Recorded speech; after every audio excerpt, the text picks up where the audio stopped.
it's very difficult for him to get the oil and gas from other areas. As you know, they don't have the advantage of having sea. It's a great country. It's a big country, but they don't have sea. They don't have the ports. But when you look at what's happened with Europe, many of those countries, they don't have those problems, and they buy a lot of oil and gas from Russia. And as they know, I'm very disturbed by that. President Trump granting Hungary a one-year exemption from Russian oil sanctions after his meeting with Hungarian Prime Minister Viktor Orban. This, as Trump recently imposed sanctions on 2 Russian oil companies and threatened further action. For more, let's bring in former Special Representative for Syria Engagement, Ambassador James Jeffrey. Mr. Ambassador, great to have you with us. Let's get to Viktor Orban first. Always an interesting character, as you mentioned when we were talking during the break. Why do you think, aside the geography justifications that the president was talking about there, why is he giving Viktor Orban a pass on these sanctions? Thanks for having me, Jonathan. Well, the underlying purpose of the sanctions is to squeeze Russia and ensure Ukraine doesn't lose the war. That's the big picture. And here, Orban is very, very important to ensure that the European Union takes huge steps, such as seizing the earnings of a huge amount of Russian money in Belgium. About $140 billion would flow to Ukraine under that, and to ensure that the EU doesn't take the wrong steps with what's going on in the Middle East, particularly with Israel, because it's a body that votes unanimously. Orban is important. Trump knows that. The amount of oil Orban is importing is minimal compared to China, India, and other countries.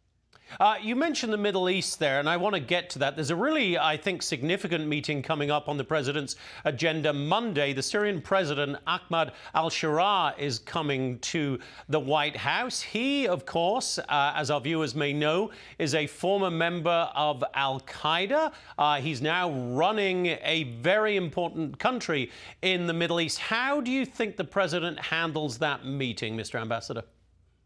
I think he'll handle it well. In the first Trump administration, which I was the president's Syria envoy, we reached out indirectly to the organization, Hayat al-Sham, that he was leading, because they had renounced international terrorism, split off from the Islamic State and al-Qaeda, and were focused on fighting Assad, the Russians, Iranians, and Lebanese Hezbollah.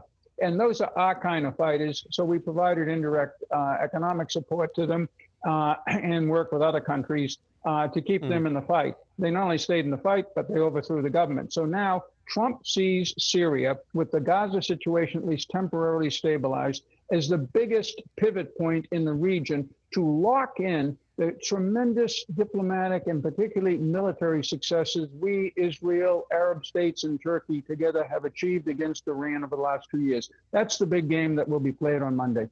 Yeah, and talking of the big game, the Abraham Accords, obviously a big part of that.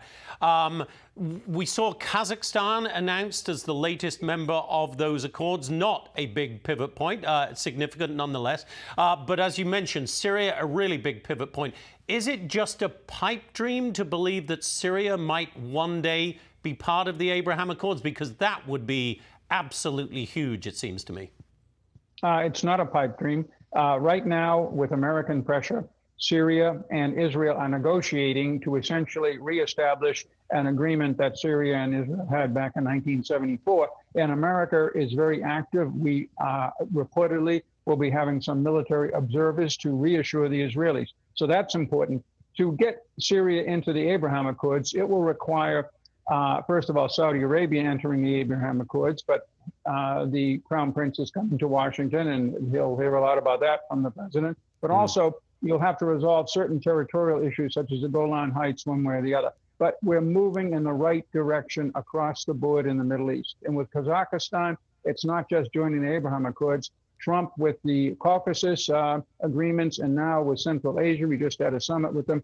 He's looking for not just rare minerals, rare earth stuff. He's looking for trade and geostrategic presence between China and Russia.